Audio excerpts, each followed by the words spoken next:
John Beaudin, Rock History Canada, with some sad news today with the Canadian folk legend Ian Tyson passing away. He was 89 years old. He died January 29th, today, as mentioned, near his ranch in Longview, Alberta. He had a series of a lot of complications to his health. I had a heart attack a few years ago, and he was born September 25th, 1933, in Victoria. He went to Vancouver Art School.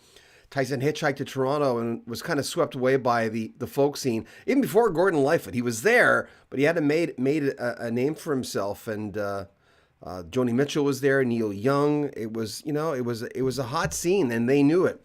Tyson soon met his kindred spirit, Sylvia Fricker. They began a relationship, and they were on and off together like 24 hours a day.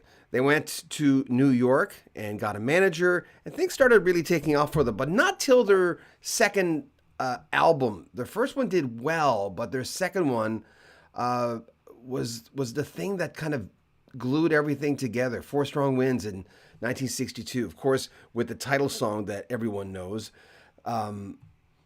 Sylvia Tyson, who kept her married name, said that Ian was a versatile and very serious songwriter. He put a lot of time and energy into all his work.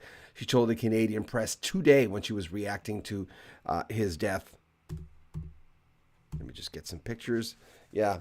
They married in 64, and they divorced in 1975. They had one child. They recorded Early Morning Rain and had a hit with it. Gordon Lightfoot actually never had a hit with that song, even though he recorded it, of course. But Ian and Sylvia had a hit with it. Like I said, they divorced in 75, and here we go. He met a 17-year-old a few years later in 78. He was 40 at the time, and they got married. They had one child. They divorced in 2008. Tyson once said that Hank Williams Jr. had said that a broken heart doesn't hurt, you're a songwriter. And he was sure right about that. Well, hi, everyone. Thanks for coming on tonight. That's just, let me make sure I have my comments on. Hey, Melody, how are you? Happy holidays for you. Dwayne, hello, everyone. Greetings from Edmonton. I saw Ian Tyson twice. I talked to him on the phone once. He had released a song with a lot of sax, I remember. I forget what album it was. It would have been, trying to think of the era. I was working for Chum, and we were trying to get a radio license for the Vancouver market for smooth jazz. And he had this song with the saxophone. And even though he was furthest away from smooth jazz, I wish I had the song. It had this beautiful sax solo in it. We thought, that's smooth jazz. Let's get an endorsement from Ian Tyson, sorry. And Ian Thomas is very much alive. And I talked to him on the phone, and he was a little, as they've called him before, prickly, but he was nice. He was nice about it. And he just said, well, I don't feel like putting my name into for any particular license, because it might hurt his airplay with different companies. Renier, rest in peace, Ian Tyson. Dwayne, may Ian Tyson rest in peace, a Canadian music icon. Well, as I've mentioned, the duo a few years ago released a newly found recording of them from way back, and Ian Tyson didn't like it, but Sylvia really liked it. Sylvia Tyson thought it was really, really strong, and he said, it doesn't have any energy. So there you go. Ian and Sylvia, their first album in 62, did not chart. Interesting, they're Canadian, but they charted Four Strong Winds in 63, only in the U.S. Northern Journey, only in the U.S. in 64. And Early Morning Rain in 77, only in the U.S. And the next three as well. Play One More, So Much for Dreaming, Love and Sound. And then by 68, Full Circle charted in Canada. Great Speckled Bird in 54 on the charts in 1970, and Ian and Sylvia was their last big album in 1971. Like I said, they divorced in 75, but Early Morning Rain went to number one in Canada. I just found, hold on, Susie Boggess had a great Someday Soon, that's the song, of Ian Thomas's song Someday Soon. I like the Ian and Sylvia version, but man, when you hear Susie Boggess singing, there was just something. I mean, she's an amazing, great singer. But let me talk about Ian and Sylvia's other hits.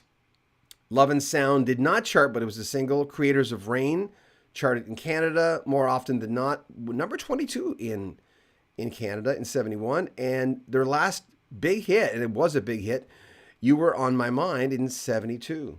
Now, Ian Thomas, I got to stop saying that. Ian Tyson. I have these bugs with certain people where it gets in my mind and that's all I think about. Ian Thomas is very much alive. But Ian Tyson's hits, I Outgrew the Wagon, was a number 12 hit in the country charts in 89. It Stood There Amazed, 91, another big hit. 94, 18 Inches of Rain, and All the Good Ones in 21, number 21. I just woke up from a nap. Does it show? Yeah, I think so. His solo hits include Cowboy Pride, 50 years ago. There's a lot of them on here. Springtime in Alberta, Lights of La Marie, Alcohol in the Bloodstream. He was a hard drinking guy for a long time. He really was.